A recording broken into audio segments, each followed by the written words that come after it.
Bonsoir à tous. Alors, je suis ravie de vous retrouver ce soir. Désolée pour l'éclairage, j'ai un écran qui a des petites faiblesses et donc j'ai du mal à régler mon éclairage. Donc, toutes mes excuses si cela est gênant pour vous. Pour ma part, je n'ai pas de repère puisque mon écran est presque jaune et presque jaune et presque marron. Donc, toutes mes excuses pour cela. Donc, aujourd'hui, nous allons parler de cette saison de vie et des étapes qui lui correspondent à chaque moment de notre évolution. Et nous avons l'habitude de voir notre vie comme quelque chose qui est un énorme spectacle avec un passé qui est long et un futur qui est jamais là et un présent qui est furtif. Je vous dirais qu'en définitive, ce qui est le plus important, c'est que nous sachions à quelle saison de notre vie nous sommes. Bien entendu que l'espace-temps de notre vie se divise par séquence et qu'on attribue soit par croyance limitative, soit par expérience personnelle, on y attribue un sens plus ou moins sympathique et plus ou moins attendu ou espéré. Et donc, on a notre premier référentiel est celui du naturel, puisque nous avons dans notre vie 4 saisons qui sont liées au climat et qui sont liées à ce mode de vie que nous traversons, qui est cette capacité de sentir le temps s'écouler. Et vous êtes peut-être comme moi, mais il y a un certain temps que j'ai du mal à voir s'écouler, c'est celui de l'hiver. L'hiver me semble long. Il est associé à plus de travail, moins de plaisir, moins de lumière et bien entendu moins de naturel, plus de coupure de la nature et une présence autoritaire de la nature qui nous met dans un espace de confinement dans notre corps par des subterfuges qui sont le vêtement, qui sont le chauffage, qui sont le lieu de vie et qui sont l'inconfort de l'acheminement de notre corps vers des destinations travail, famille ou loisirs. Et donc cet hiver nous semble, parce que dans cet espace nous y sommes moins inspirés, et vous allez me dire, oh là là, attends, là tu parles pour tout le monde, mais moi j'adore l'hiver. Oui, parce que vous avez vos paramètres, vos référentiels, vos mémoires, et j'ai moi-même de très belles mémoires sous des cèdres dans l'Atlas, en plein hiver, protégés de la neige qui faisait et dessinait un cercle totalement blanc autour de l'arbre et une zone totalement verte avec des pissenlits et une odeur d'arbre magnifique. Et quand je pense à l'hiver sous cet angle-là, je ne peux être que extasiée de cette beauté naturelle et de cette convivialité avec ma famille en pique-nique à 3 heures de route de Casablanca. Donc, bien entendu. Mais on va parler de référentiels, on va dire communément admis comme étant partagés par un grand nombre. Et l'hiver nous semble parfois plus long que certains hivers. On dit très facilement, on n'a pas senti passer l'hiver, ou on n'a pas eu d'hiver, ou oh là là, j'en peux plus de cet hiver. Eh bien, dans notre vie, c'est un peu pareil. Nous avons des périodes qui sont des périodes de condensation d'activité, condensation de focus et restriction de liberté. Et en général, c'est associé avec un objectif. Et cet objectif, en général, est associé à un bénéfice que l'on tend à vouloir chérir et à maintenir malgré les circonstances de l'hiver. Et bien entendu, si vous êtes à Paris, vous n'aurez pas le même hiver qu'en Espagne, à Barcelone, et que vous n'aurez pas à Barcelone le même hiver qu'à Malaga, et que vous n'aurez pas le même hiver dans le sud, plus au sud, au Maroc. Donc, on parle de trivialité à ce niveau-là, mais c'est quand même intéressant de le noter, parce que vous allez avoir une croyance collective en relation avec la saison qui va être finalement celle d'une société qui fonctionne avec un référentiel de c'est normal, c'est ma normalité en hiver de continuer à faire du tennis plusieurs fois par semaine dans un club sur 6 hectares parce qu'il pleut très peu, parce qu'il fait nuit tard, mais il fait encore 16, 18, 19 degrés. Et donc, finalement, votre référentiel n'a rien à voir avec celui du Parisien qui est obligé de s'enfermer dans un hangar ou qui va se priver de ses sessions de sport, quelle qu'elle soit, pour la saison de l'hiver, ou tout simplement qui va refuser corporellement d'aller vers cette dépense énergétique. Donc, la saison dans notre vie n'est pas que simplement un moment déterminé par des paramètres, il est un moment qui va rentrer en relation avec notre passé, notre présent et notre futur de façon différente. Et bien entendu que vous allez avoir des catégories de vie qui vont être titillées, challengées, défiées beaucoup plus facilement par l'hiver qu'elles ne le sont en été. Et donc en hiver, bien, le couple, la famille et bien entendu la santé et la beauté vont être challengées. Et à partir de cette étape de vie, pendant cette saison de vie, il va falloir ramener par rapport à notre télos, nos objectifs et nos futurs, un lien optimiste et un lien qui va être de prendre le temps de répondre à ces catégories de vie dans cette saison de vie pour que on ne soit pas en crise d'adolescence 2 saisons plus tard. Qu'est-ce que je veux dire par là?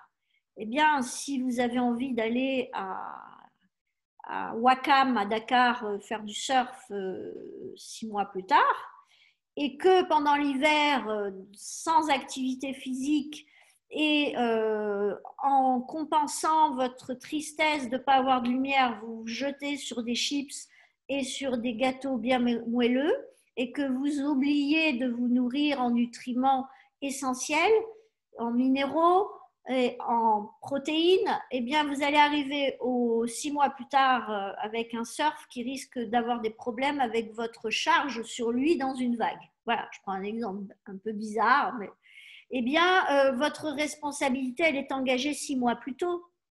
C'est pas en été, c'est au moment de votre saison d'hiver et de frustration que vous allez devoir être un être optimiste en train de vous voir en bikini, en train de monter sur votre planche, entouré d'hommes aux yeux hagards qui vont finalement se dire mon Dieu, comment elle fait pour avoir cette taille alors que l'hiver a été terrible. Je plaisante, mais en gros, ce que je veux dire, c'est que finalement, nous avons tous un temps de réponse qui est opportun pour qu'on ait le temps, l'énergie, les pensées et qu'on puisse injecter des moyens pour gérer nos visions à court, moyen et long terme par anticipation.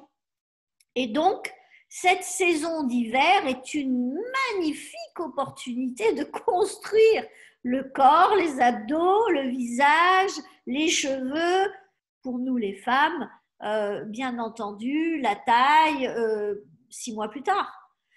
Mais pour ces messieurs, c'est peut-être le moment de préparer les moments de convivialité de l'été avec un peu plus de bière, un peu d'alcool fort, un peu plus de bon vin, un peu plus de bonne chair et donc de finalement entraîner notre système digestif à un fonctionnement léger, non chargé et non énergivore pour notre corps. Et au lieu de manger viande, pommes de terre et finalement de finir avec des fruits, de faire l'inverse, de dire tiens, je mange dissocié et je mange mes fruits une petite vingtaine de minutes avant de passer à table et puis je focalise sur des légumes, des légumineuses et je vais créer une hygiène de vie qui va faire que je vais reposer mon système digestif et mon système entérique et je vais finalement me retrouver en situation de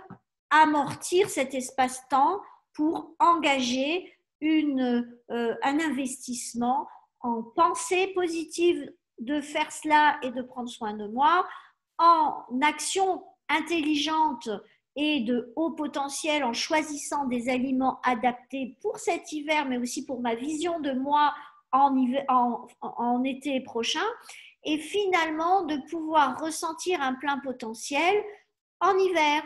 Et en définitive, nous avons, il faut quand même le dire, une société qui est inversée par rapport au potentiel des saisons. Nous partons en vacances en été, mais c'est en été où on a le plus d'énergie, c'est en été où les journées sont les plus longues, c'est en été que l'on pourrait faire le plus de choses. Eh bien non, on part en vacances en été. Nous devrions travailler en été et nous devrions nous reposer en hiver et mettre à profit cet hiver pour la réflexion, la contemplation, l'interrogation, l'introspection et finalement un repli comme le font certains ours. Ils hivernent, mais nous ne sommes pas des animaux et nous aurions plein de choses à faire, constructives, des remises en question, parce que nous sommes en hiver au sortir de l'automne. Et l'automne est l'étape des bilans.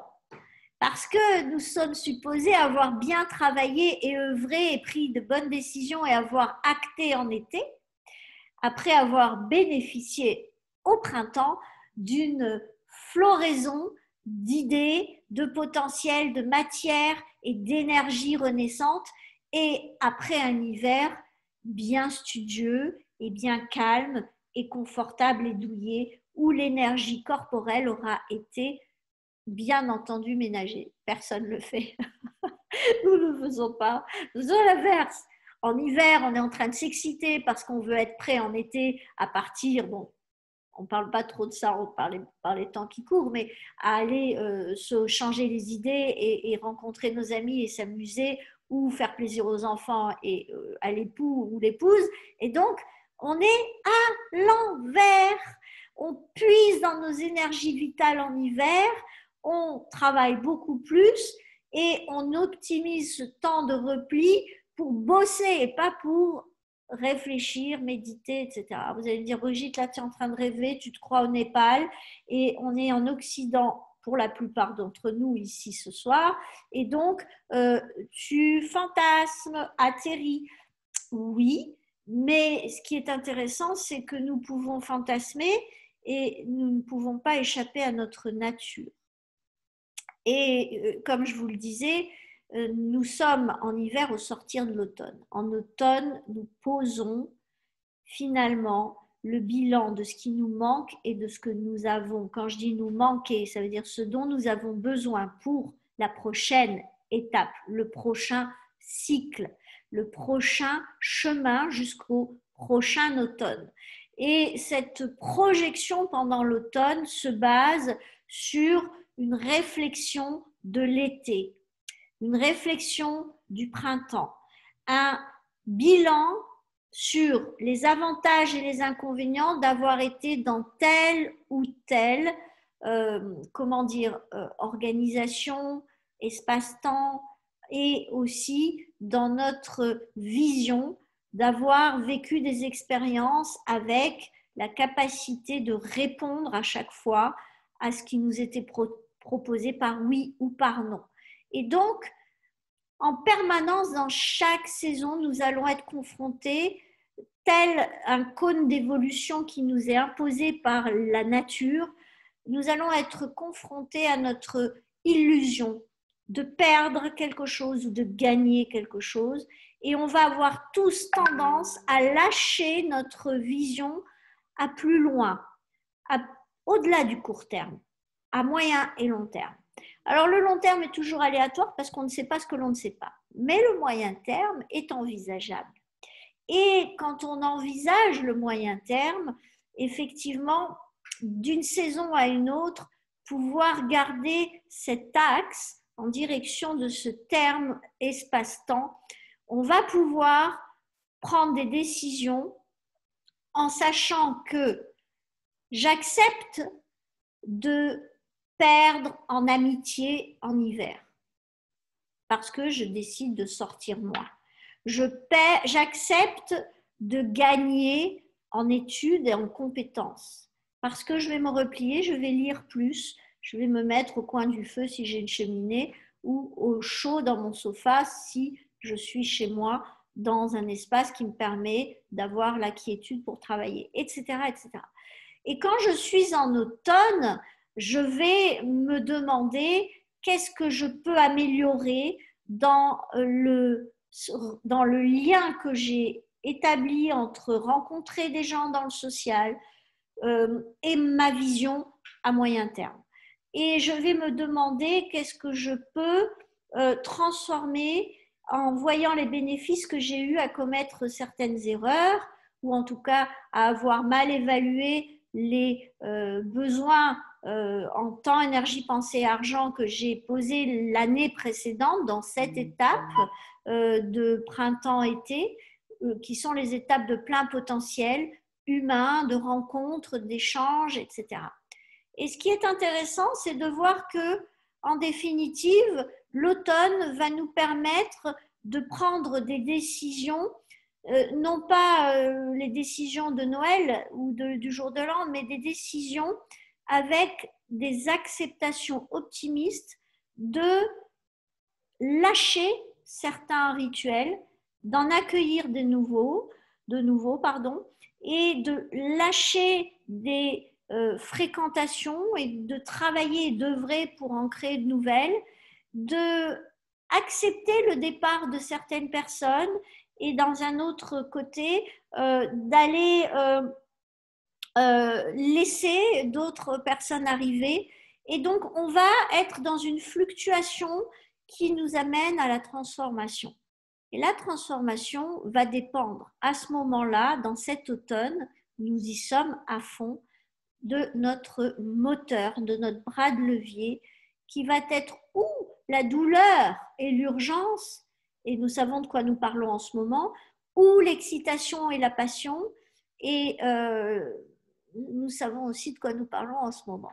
Nous avons les deux. Nous sommes donc sur une scène de théâtre. Nous avons la chance d'avoir ras-le-bol, ça suffit qu'on nous dise quoi faire ou tout ce que vous voulez, ou de ce virus, ou de ce que... Et d'un autre côté, ras-le-bol, bon, j'en ai marre, hein, je mérite mieux que ça. Et de l'autre côté, Yahoo, j'ai envie absolument l'année prochaine d'avoir, malgré tout et indépendamment de toutes les circonstances extérieures, d'avoir maintenu ma vision de créer telle activité, tel art, telle rencontre, tel groupe, tel couple, telle famille, tel groupement de loisirs avec des animaux, des chiens, des chats, ce que vous voulez, ou tel réseau autour de tel concept. Et finalement, entre les deux, vous allez avoir un automne qui est un bras de levier pour relancer vos visions et relancer, quand je dis relancer vos visions, excusez-moi, j'ai oublié d'enlever mes notations. Non, pas du tout. Donc, j'ai un ordinateur très indépendant en ce moment. Et donc, de relancer finalement la partie qui va être la plus porteuse au niveau de la transformation, qui est la motivation dans l'inspiration, dans le désir, la passion, l'excitation, et l'autre partie qui est celle qui permet à tous les artistes, malgré le trac, eh bien, d'aller sur scène. Mais certains souffrent énormément de cela. Mais nous avons aussi nos douleurs et nos urgences. Arrêtez de souffrir de telle partie du corps, arrêtez de mal manger, arrêtez de vivre seul, arrêtez d'être assujetti à une autorité, arrêter de vivre chez mes parents, arrêter de fréquenter les mauvaises personnes, celles qui ne me ressemblent pas. Et donc, finalement, cet automne est une étape dans notre année très importante. Pour ma part, c'est en automne que je prends parfois des décisions drastiques sur ma durée de vie à court terme.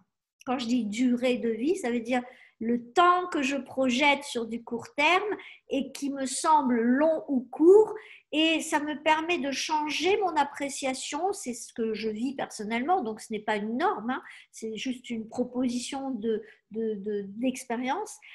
C'est que finalement, je projette sur cette étape un vrai sens par rapport à ce que je vis. Je peux vous dire qu'en ce moment, je suis hyper challengée. Et je me dis que c'est parce que je suis en fin de cycle. Et que comme toutes les fins de cycle, il y a à réveiller de nouveaux pourquoi. Et les fins de cycle sont là pour faire mourir les vieux rêves. Et quand je dis les vieux rêves, c'est les rêves qui ne nous correspondent plus. Et de faire naître en force, en nourriture, en accomplissement, des rêves qui sont des visions et des manques que l'on n'a pas eu soit le courage de traiter, soit l'opportunité d'aborder, soit l'intention de gérer, soit tout simplement l'idée de considérer. Et dans les 4 cas, il faut porter attention à ces rêves, ces visions, ces manques, ces objectifs pour que nous puissions entamer un nouveau cycle. Alors, ce cycle d'une année, c'est un cycle, on va dire, civil, mais c'est aussi un cycle naturel de saison, mais ce peut être une part d'un cycle. Ce peut être la première des 7 années qui vous sépare de la 8e devant vous. Et finalement, on sait qu'il s'agit d'un chiffre intéressant. Et on va finalement, à chaque automne, se rapprocher de l'automne essentiel vécu dans les dernières années qui ouvrait un nouvel espace dans une vie avec des saisons dans un enchaînement pour finalement créer un cycle. Et c'est pour ça que l'automne est toujours une saison difficile parce qu'on paie nos excès et on a aussi l'illusion d'ouvrir sur un nouveau potentiel. Mais cette illusion est illusion si on ne prend pas la responsabilité de gérer les ressources pour avoir ce potentiel optimum dans l'hiver qui va suivre et créer les fruits du printemps. Et je voudrais passer de cet automne au printemps. Vous allez dire, mais qu'est-ce qu'elle fait? Elle passe du coq à l'âne. Non, pas du tout. Parce que votre automne prépare votre printemps. Votre automne et les questions et la qualité des questions que vous allez vous poser en automne va déterminer votre approche du printemps. Et cette approche du printemps va vous être imposée par la fertilité de ce qui vous est proposé. Et c'est quoi qui vous est proposé? Votre PEMA. Votre obsession de l'automne va être de prendre soin de votre PEMA, prendre soin de votre potentiel électromagnétique d'attraction. Et c'est pour cela que je vous parlais des illusions de perte et de gain. Vous allez devoir apprendre à ne plus être aspiré par la peur, plus aspiré par le fantasme, mais être aspiré par vous. Et votre vision de vous dans un cycle de 7 ans, 8 ans, ou d'1 an, 2 ans, ça dépend de votre ambition et de la nature de votre ambition et de la catégorie de vie correspondant à cette ambition, mais vous allez créer un cycle de vision et vous allez avoir du court terme, les 2-3 premières années, la première année, le moyen terme, les 2-3 années suivantes, et le long terme sur les 7 années dans leur totalité. Et il est fort probable que cette aspiration à laquelle vous allez vous soustraire va vous permettre d'être inspiré parce que vous désirez manifester beaucoup plus loin. Et ce mécanisme, ce saut, on le retrouve d'ailleurs dans notre corps. Vous savez que les chakras sont en interaction les uns avec les autres, du premier au troisième, du troisième au cinquième. Et c'est très intéressant parce que nous avons des liens virtuels dans notre temps à vivre qui sont des liens très importants à avoir en conscience parce que notre omniscience potentielle, visée, qui est de se sentir toujours capable de tout sentir et voir, notre omnipotence potentielle, qui est le rêve de tout humain et qui fait partie du divin, le potentiel permanent, etc. Et notre omniprésence demande énormément d'énergie. Et l'automne est la période où nous manquons d'énergie puisque nous nous sommes dépensés à cueillir les fruits du printemps et à aller en disfrutar, en profiter en été. Et c'est pour ça que je veux tenir votre attention dans le sens du printemps, comme si vous deviez un petit peu comprendre que c'est aujourd'hui que vous préparez votre saison des récoltes. Votre PEMA, votre potentiel d'attraction, électromagnétique d'attraction, va être dépendant des décisions que vous prendrez en automne, de votre mode de pensée, votre personnalité optimiste ou pessimiste et de votre capacité à traverser les épreuves en étant d'accord et OK de mourir un peu, perdre, défaire, laisser partir, créer un chaos pour un nouvel ordre. Et ce nouvel ordre, le problème, c'est que vous ne le verrez pas à ce moment-là. Vous le verrez au moment de récolter les premiers signes. Bien sûr qu'il n'y a pas de règle et que vous ne serez pas obligé d'attendre le printemps. On est dans une symbolique, on est dans une image de cette saison de vie. Mais en même temps, elle est très proche de ce que le naturel nous propose. D'où cette parabole.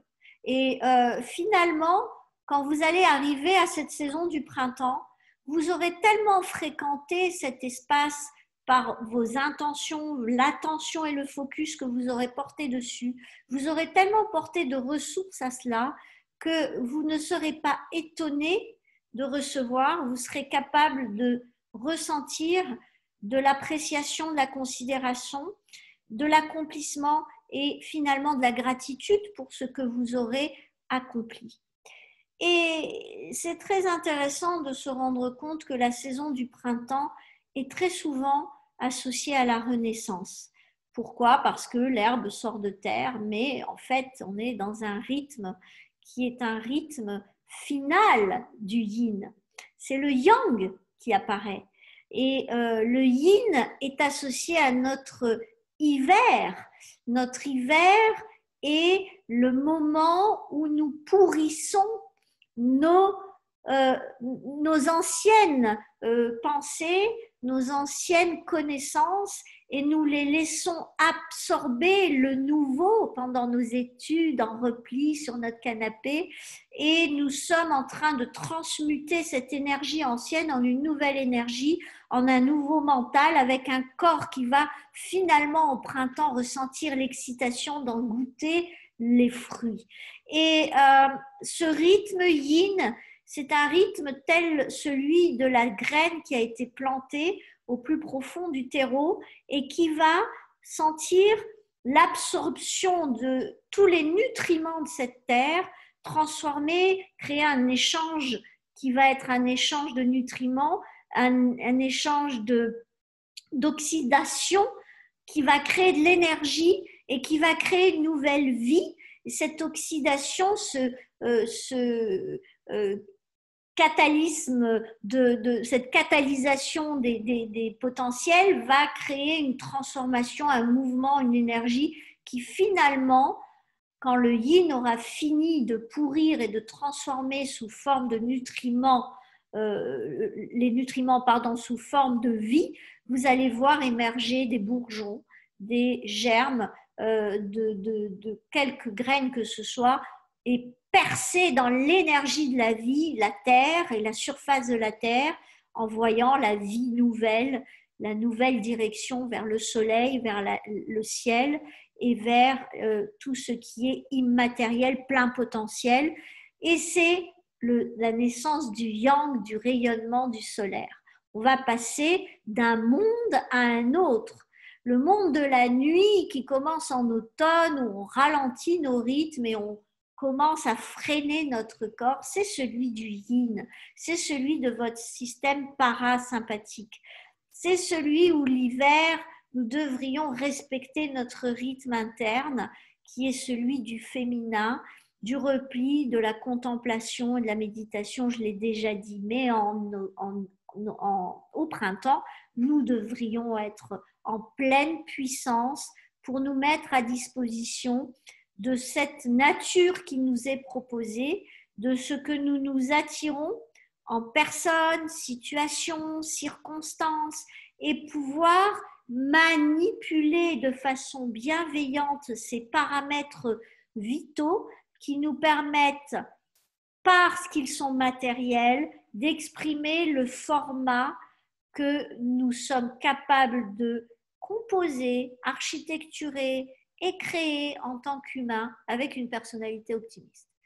Mais ça se travaille de l'automne, depuis l'automne, un mode de pensée, des décisions qui se construisent graduellement au travers d'un hiver qui va nourrir ces décisions d'action et de réflexion pour que, au printemps, le passage à l'action, le passage à la conquête des territoires sociaux, professionnels, familiaux, couples, santé, soit largement entamé et au niveau interne pour pouvoir, par votre comportement, se voir en externe.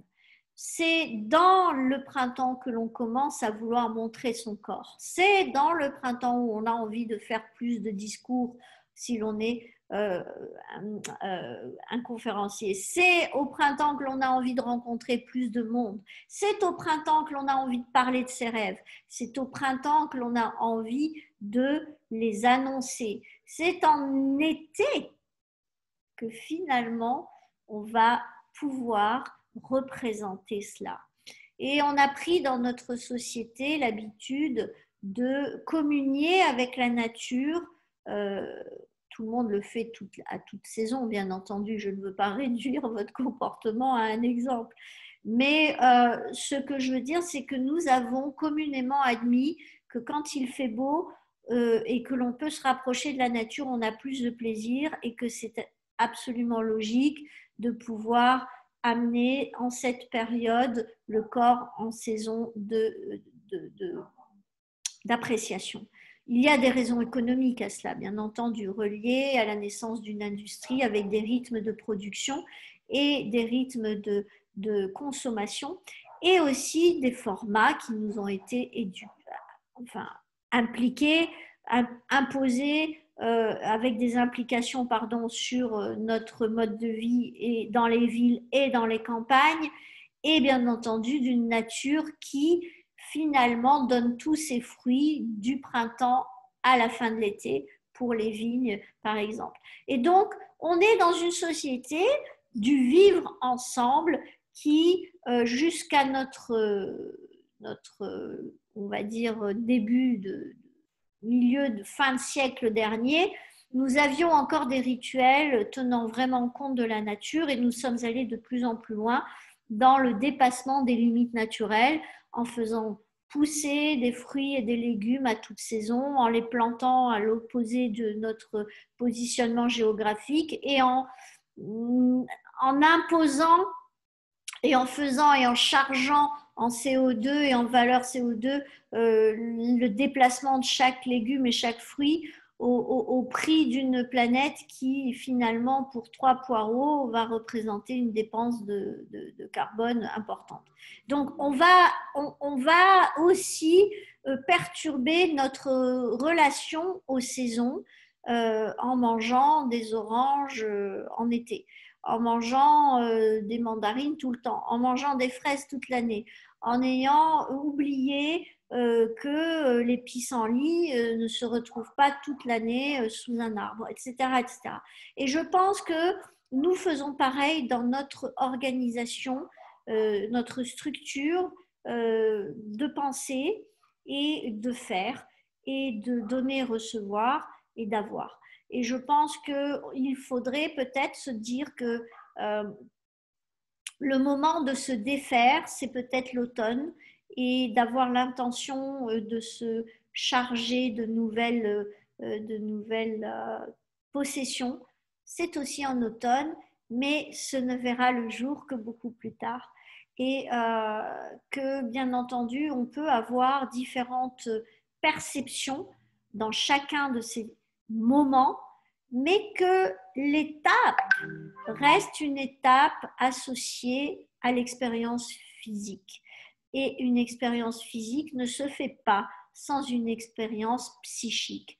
Et que cette expérience psychocorporelle va impacter notre ordre interne ou créer du chaos interne et que automatiquement nous avons un système qui est un système immunitaire qui va être associé aux données et recevoir de l'amour, de l'attention et des intentions et que ce système va être aussi impacté. Et j'ai reçu de la part de quelqu'un qui est un confrère, un ami, un document d'une conférence d'un homme qui a commencé en tant que physicien et qui a continué en tant que psychanalyste et en tant que spécialiste en ethnologie. Et finalement, à un moment donné, il dit, c'est étonnant que dans la période que nous vivons, nous ayons supprimé dans le terme psychoneuroimmunologie,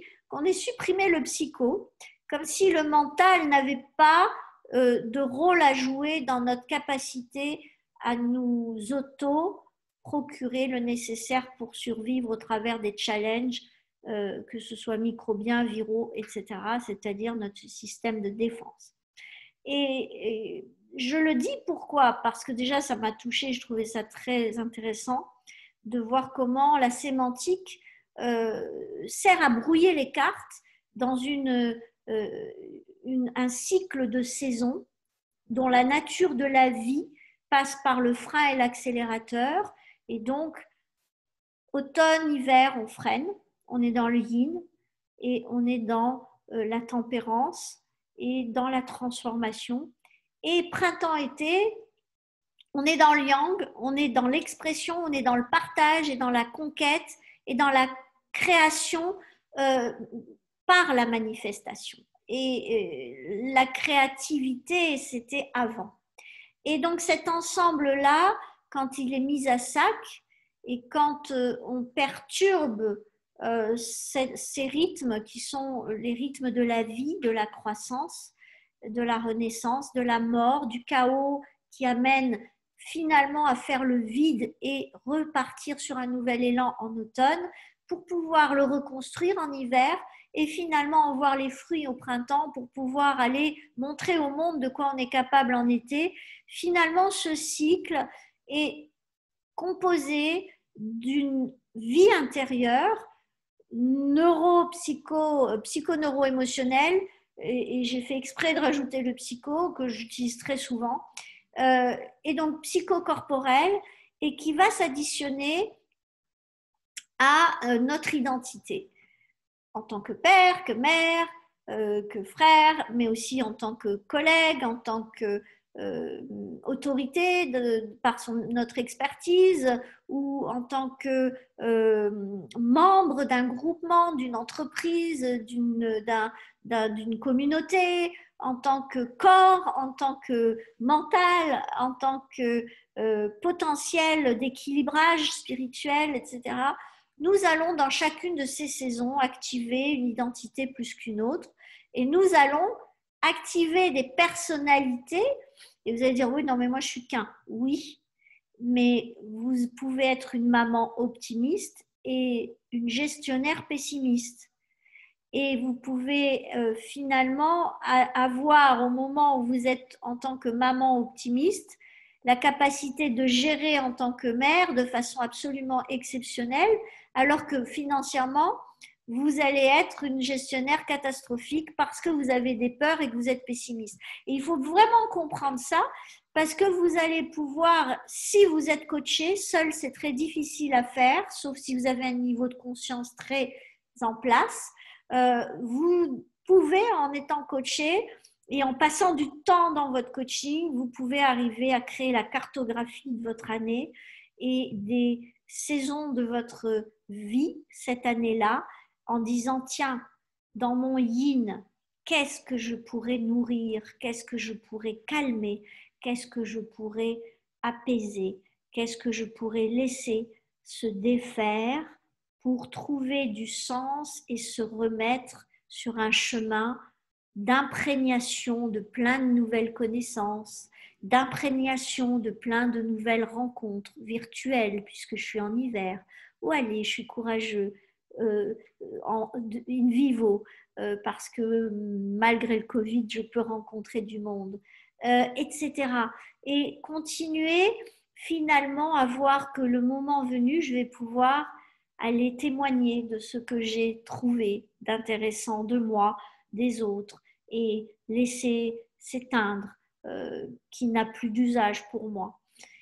Personnellement, j'ai un cycle de 3-4 ans. Mon cycle de renouvellement. Cela fait maintenant 3 ans que je suis à Barcelone, 3 ans et demi, et un peu moins. Et à la fin de l'année, ça fera 3 ans et demi. Et finalement, je vais repartir. Je vais repartir vers d'autres horizons. Pas très loin, mais quand même presque 1000 kilomètres vers le sud. Et je vais me rapprocher de ma terre.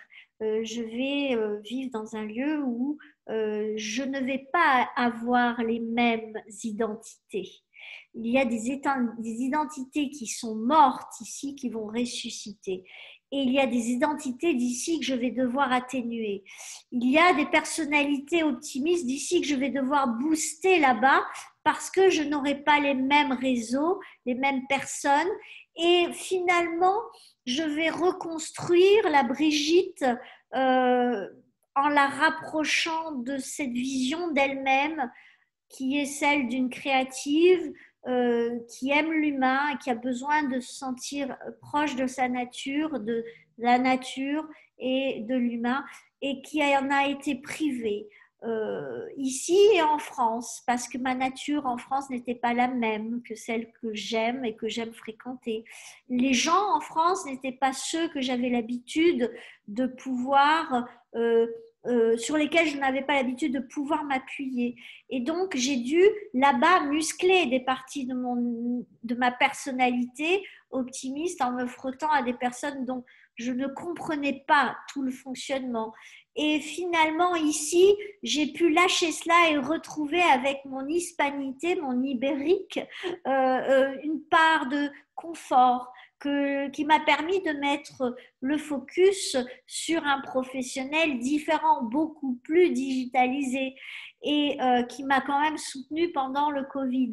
Et maintenant, il est temps de revenir à une norme d'humanité différente, avec une proximité, avec mes réseaux d'avant, plus accessible, qui va m'ouvrir une décontraction et un rythme interne plus apaisé.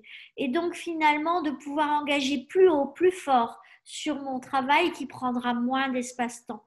C'est une construction, c'est une vision.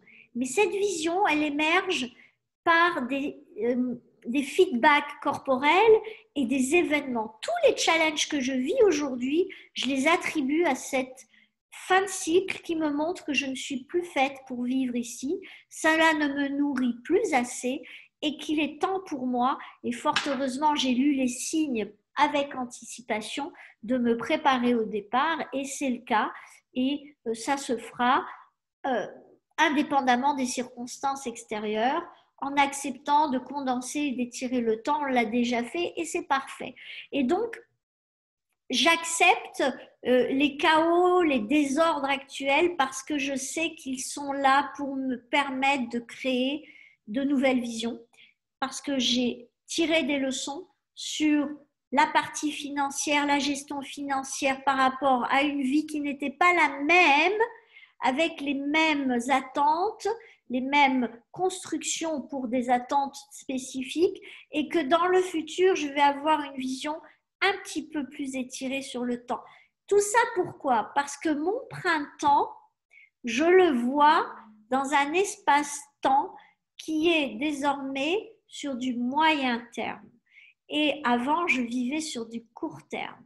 Et donc, mon rythme interne va changer. Et je serai dans un pays où le rythme est plus lent. Et ce sera pour moi beaucoup plus vite, facile de rentrer dans ce rythme et de trouver que c'est naturel de m'octroyer une étape plus yin pour avoir un résultat qui est une évolution plus ambitieuse, une évolution personnelle. et le professionnel ne joue qu'un rôle partiel. Et donc, tout cela pour dire que je reviens à une construction de mon système de valeurs qui est changé. Et pourquoi j'ai changé mon système de valeurs? En fait, je ne l'ai pas changé, il a changé tout seul, mais parce qu'il y a eu des désalignements qui sont apparus. Et ces désalignements ont provoqué un niveau de destruction qui fait que un état d'urgence est apparu, a été ressenti. J'ai la chance de vivre dans un couple où on a les mêmes ressentis pratiquement simultanément parce que nos valeurs changent aussi, même si ce ne sont pas exactement de façon millimétrique les mêmes. Mais tout cela est géré par des saisons qui correspondent à des étapes qui engendrent de la cohérence. Et quand cela est fluide, il y a évolution. Quand ça n'est plus cohérent, il y a un arrêt d'évolution. Et à ce moment-là, dès les incohérences, si vous ne prenez pas les décisions, après tout s'accélère et vous pouvez vivre du mal-être. J'ai réussi à temps de prendre des décisions. Donc, je considère que j'ai été un peu lente sur la prise de décision, mais que je l'ai fait suffisamment à temps. Donc, je suis relativement satisfaite de mes saisons et des étapes associées à ces saisons dans ma dernière vie de ces 3 dernières années. Et en réalité, dans ces 3 dernières années, il y a eu un changement de lieu 6 fois plus rapide que prévu, un décès de mon père qui a été long sur 2 années à gérer, dur à accepter, mais j'en avais les outils internes pour pouvoir le faire. Et finalement, des challenges physiques en parallèle.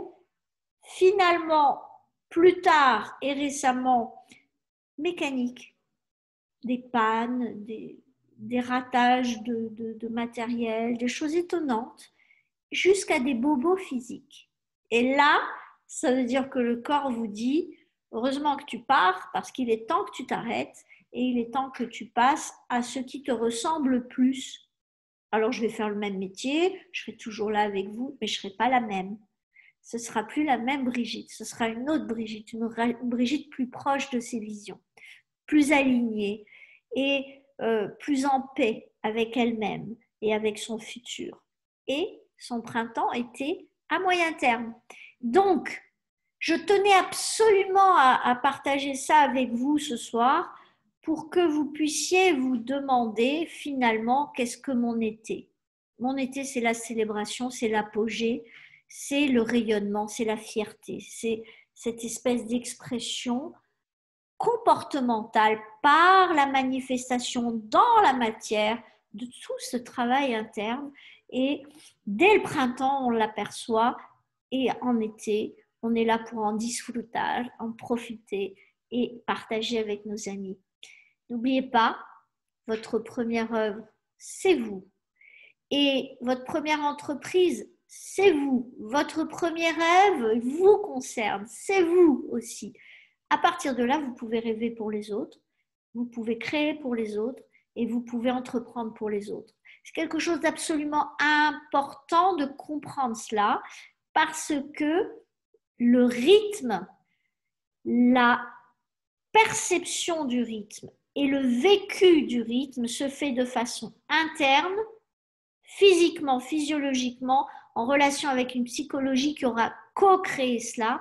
Et c'est absolument important de prendre la responsabilité de descendre de notre arbre et de se poser au ras du sol, de regarder l'herbe pousser, autant que d'aller courir à cheval dessus ou à 4 pattes ou sur nos 2 pattes. C'est absolument important. Et nous faisons tous, c'est naturel, l'erreur de suivre le troupeau. Je vous dis honnêtement, surtout par les temps qui courent, prenez le temps de revenir à vos fondamentaux. Et je vous assure que ce travail, tout ce que j'ai abordé ce soir, j'ai bien l'intention de le partager dans mes coachings de façon beaucoup plus séquencée et en toute compétence pour que les catégories de vie, les rythmes, les télos et bien entendu les parties yin et yang soient bien dissociées, conscientisées pour que la nature des routines et des dispositions prises soit bien prise en compte et que bien entendu la construction sur l'année devienne tellement plus cohérente quand on est en conscience naturelle de notre niveau de repli et de croissance. Alors je vous remercie bien entendu de votre écoute. Et s'il y a des questions, bien sûr, il nous reste quelques minutes, on peut répondre à ces questions. Mais voilà, c'est un sujet essentiel qui est rarement abordé et qui est connu des chiropracteurs, qui est connu de nous, mais on oublie de le lire, on oublie de le voir, de l'identifier et de s'y référer comme une base de raisonnement, d'expérimentation et de projection. Et en fait, on veut l'été en hiver, on veut l'automne en été et on veut surtout avoir jamais d'hiver. Et c'est une erreur fondamentale parce que nous sommes un ensemble qui ne peut absolument pas se passer de la cohérence et de la congruence de l'ensemble dans un tout qui est architecturé avec des règles. Quand on les connaît, on peut s'amuser à les utiliser en les optimisant. C'est ce que je vous proposais de découvrir ce soir. Je vais vous souhaiter bien entendu une belle soirée.